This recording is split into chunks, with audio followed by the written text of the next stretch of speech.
Կենտրոնական բանկը անփոփոխ է թողել վերաֆինանսավորման տոկոսադրույքը սահմանելով այն 6.75%։ Հայաստանի Հանրապետության Կենտրոնական բանկի խորհրդի նիստում որոշվել է նաև Կենտրոնական բանկի կողմից տրամադրվող լոմբարդային ռեպոյի տոկոսադրույքը 8.25%։ Բանկերից ներգրավվող միջոցների տոկոսադրույքն էլ սահմանվել է 5.25%։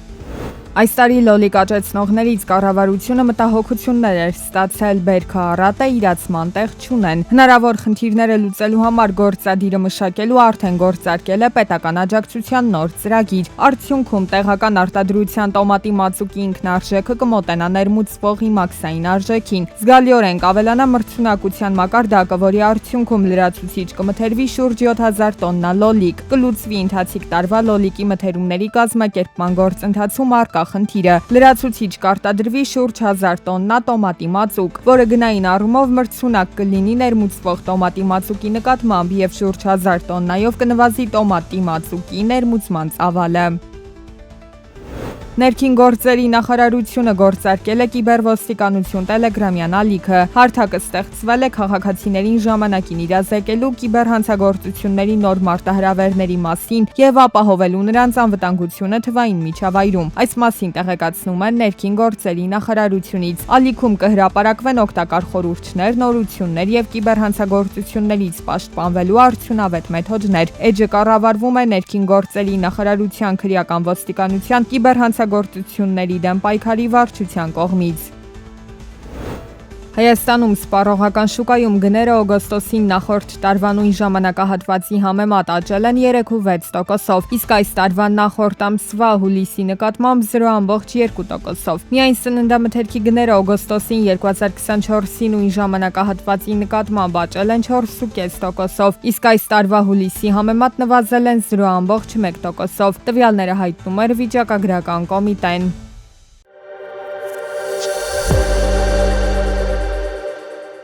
Եվրասիական տնտեսական հանձնաժողովը եւ Հնդկաստանը ազատ առևտրի համաձայնագրի շուրջ բանակցությունների առաջին փուլը կանցկացնեն նոյեմբերի սկզբին։ Երկու կողմերի ներկայացուցիչները նշել են կողմերի միջև արագացված ձևաչափով ազատ առևտրի արդյունավետ բանակցությունների խթանման ուղղված ճանապարհային քարտեզի շուրջ համաձայնության ձեռքբերումը։ Բանակցությունները կկենտրոնանան ապագա համաձայնագրի հիմնական հարցերի վրա։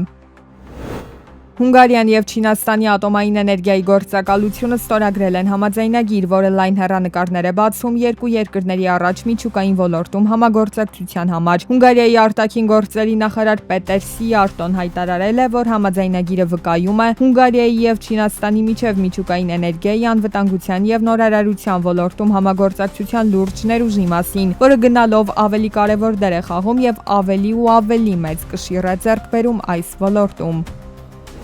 iPhone-ի նոր շարքի ներկայացումից հետո, որը ներառում է 4 մոդել, ամերիկյան Apple ընկերությունը սեփական խանութից հեռացրել է նախորդ 4 առաջատար մոդելները։ Apple-ի պաշտոնական խանութում այլևս հնարավոր չէ ձեռք բերել iPhone 15, iPhone 15 Plus, iPhone 16 Pro, iPhone 16 Pro Max մոդելները։ Եթե որևէ պատճառով ձեզ սկզբունքորեն անհրաժեշտ է ձեռք բերել հենց հանված մոդելները, դա կարելի է անել երրորդ կողմի ռիթեյլերներից, սակայն պահեստային մնացորդները սահմանափակ են եւ այլևս չեն լրացվի։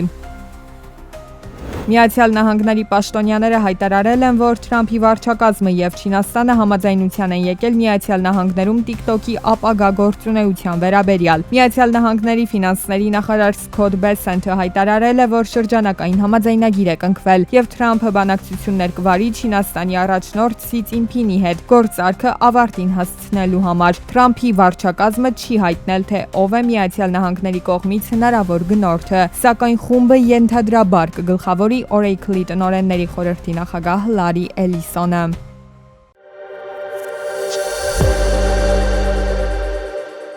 Անուշահամ հայկական գաթայի բույրը եւս մեկ անգամ կտարածվի Վայոց ձորի մարզի Խաչիկ գյուղում գաթայի փառատոնի ընթացքում։ Փառատոնն ամեն տարի ավելի է ընդլայնում իր մասշտաբները, թե հյուրերի քանակով, թե գլխավոր գաթայի հսկայական ծավալով։ Փառատոնը նպաստում է նաեւ համայնքի սոցիալ-տնտեսական զարգացմանը։ Տուրիստների հոսք ենք ունենում, ավելի ճանաչելի է գյուղը դարձնում, մշակույթը դարձնում Խաչիկի։ Փառատոնի հյուրերը ծանոթանում են Գաթայի զանազան բաղադրատոմսերի, ինչի շնորհիվ հայկական ավանդական այս հրուշակեղենը չի կորցնում իր արդիականությունը։ Տարբեր տաղավարներում իրենց թխած Գաթան ներկայացնող կանայք հետագայում հնարավորություն կունենան փոքր, բայց հեռանկարային բիզնեսի հիմք դնել։ Բոլոր գաթաներ արտադրողների այնտեղ մեր կանանց մոտ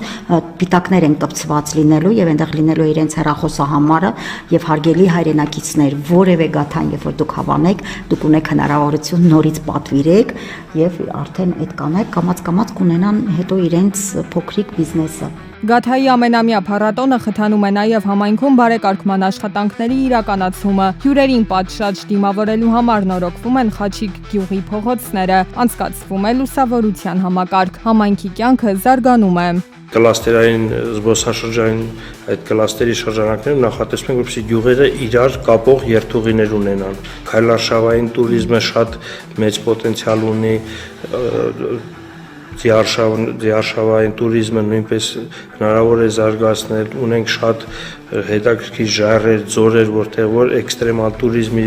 մեծ պոտենցիալ կա զարգացնել։ Վայոց ձորի մարզի Խաչիկ գյուղում Գաթայի փառատոնը կմեկնարկի սեպտեմբերի 29 ժամը 12-ից։ Ներկայացված տաղավարներում տեղի բնակիչները հնարավորություն կունենան հյուրերին ներկայացնել իրենց բերք ու բարիքը, կանցկացվեն վարպետաց դասեր, տոնական օրը կամփոփվի համերգային ծրագրով։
Այս տարվա սեպտեմբերի 15-ից 17-ը Փարիզում անցկացվում է Tex World Apparel Sourcing Paris Եվրոպայի խոշորագույն տեքստիլի եւ հագուստի մատակարարման ցուցահանդեսը։ Հայաստանը ցուցահանդեսին մասնակցում է առաջին անգամ։ Ցուցահանդեսին ներկայացված է 11 հայկական ընկերությունների արտադրանք։ Ընկերությունները ոչ միայն ներկայացնում են հայկական արտադրանք միջազգային շուկայում, այլև ծանոթանում են տեքստիլի ոլորտի նորարարական նյութերին, նորաձև լուծումներին եւ միջազգային շուկայի զարգացման միտումներին։ Այս հեղինակավոր միջոցառմանը մասնակցում է ավելի քան 1260 ցուցադրող 32 երկրից։ Նախատեսվում է շուրջ 10,000 այցելու 110 երկրից։